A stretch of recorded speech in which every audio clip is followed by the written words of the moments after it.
Using the IONOS website builder is simple and intuitive, making it easy for anyone to create a professional-looking website. Here's how to get started. Sign up or log in. Visit the IONOS website and create an account or login if you already have one. Choose a website builder plan. Select the website builder option.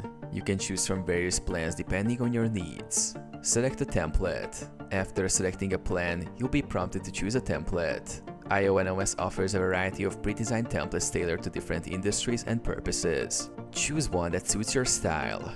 Customize your website. Use a drag-and-drop interface to customize your template. You can easily add text, images, videos, and other elements by dragging them onto your page.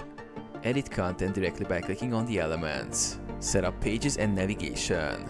Create additional pages through the Page Manager. Ensure your navigation is clear and user-friendly. Preview and publish. Once satisfied with your design, use the preview feature to see how your site looks. When ready, click Publish to make your website live. Manage your website. Use the IONOS dashboard to manage your site, update content, and access analytics.